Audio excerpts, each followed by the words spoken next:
ایک تو لا اکراہ فی الدین، دین میں کوئی جبر نہیں ہے۔ جو مفہوم یہ لوگ لیتے ہیں، ہمارے پاس صدر اول سے لے کر آج تک قرآن مجید کی آیات کی تفاسیر موجود ہیں، احادیث موجود ہیں۔ لا اکراہ فی الدین کا مفہوم آج تک کسی نے وہ نہیں لیا جو اس دور کے لبرلز اس کا مفہوم لیتے ہیں، اور زبان زد عام کر دیا گیا۔ اور عام میں نے سنا ہے لوگ کہتے ہیں جی دین میں کوئی جبر نہیں، دین میں کوئی سختی نہیں، جو مرضی کرتا پھرے۔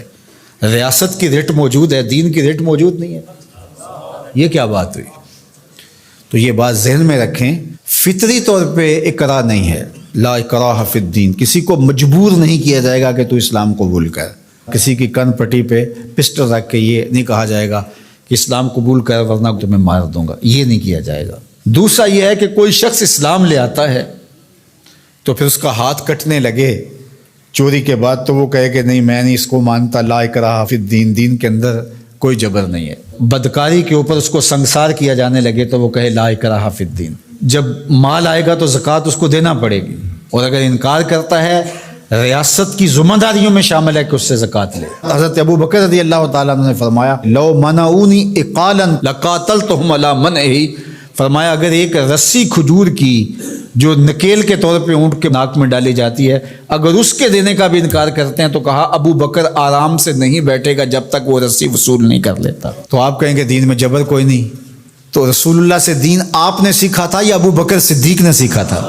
حضور کی صحبت میں بیٹھ کے دین کس نے سیکھا تھا؟ تو وہ تو یہ مفہوم سمجھے، آپ کی ریاست کی ریٹ ہے تو دین کی ریٹ کیوں نہیں ہے؟ تو چند اردو کی کتابیں پڑھ لینے سے یا لبرلز نے جو صغرے کبرے ملا کر کے خود ساختہ تشریحات دین کی اب کر رکھی ہیں، اور وہ کچھ لوگوں کو بڑی اچھی چیزیں لگتی ہیں، تو وہ دین کا نیا یہ ایڈیشن، یہ اسلام نہیں ہے، اسلام دو نہیں ہے، اسلام ایک ہی ہے، وہ صدیوں سے وہی اسلام ہے جو محمد عربی لے کر تشریف لائے صلی اللہ علیہ وآلہ وسلم۔ تو ایک بات یہ ذہن میں رکھیے گا۔ اور دوسری بات جو اس ججمنٹ میں لکھی گئی، فیصلے میں، وہ قرآن مجید کی تحریف کی گئی تھی اور وہ محرف نسخے تقسیم کیے گئے تھے، یہ سارا فیصلہ جس پہ ہوا ہے، اور 5000 روپے کے اسٹامپ کے اوپر یہ ضمانت دے دی گئی۔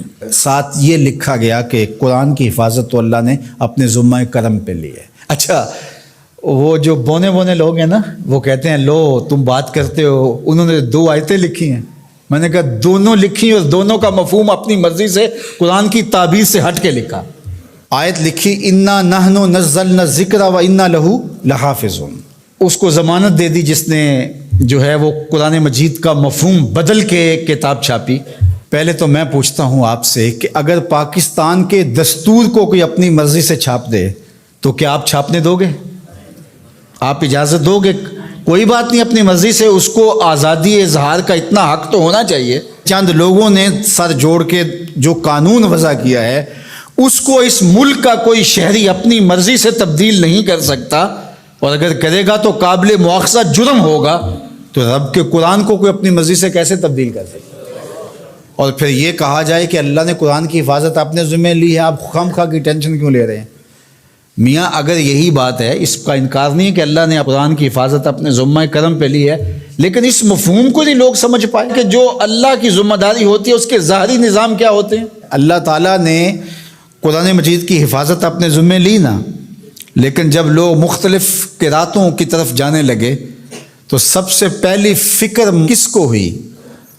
حضرت صدیق اکبر، حضرت عمر، حضرت عثمان غنی رضی اللہ تعالیٰ، انہوں نے قرآن جمع کیا نا۔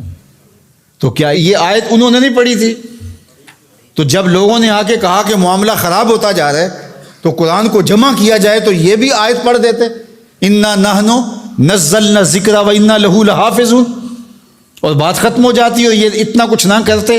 لیکن وہ جانتے تھے اس نے حفاظت اپنے ذمہ کرم پہ لی ہے اور ڈیوٹیاں ہماری بھی لگائی۔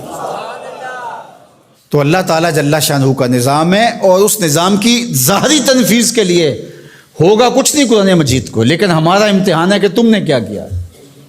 اور یہ آیت لکھ کر کے ایک اعلیٰ عدالت کے جج کے فہم اور دانش اور ان کی عقل اور ان کے دراک کو داد دینے کو جی چاہتا ہے۔ کتنے سادہ لوگ ہیں، اور قرآن مجید کی 2 آیات لکھی ہے، اس کا جو مفہوم تھا بالکل اس کے ہٹ کے استشہاد کیا۔ اور ختم نبوت کا مسئلہ کوئی عام مسئلہ نہیں ہے، اس لیے ہمارے ذمہ داران کو سوچنا چاہیے اس وقت ملک میں جو سیاسی عدم استحکام ہے، معاشی بحرانوں میں ہم دبے ہوئے ہیں، تمہاری عدالتوں پہ پہلے کس کو اعتبار ہے؟ ذرا آ کے مخلوق میں بیٹھ کے ان کی باتیں تو سنو، تمہارے بارے میں یہ سوچتے کیا ہیں؟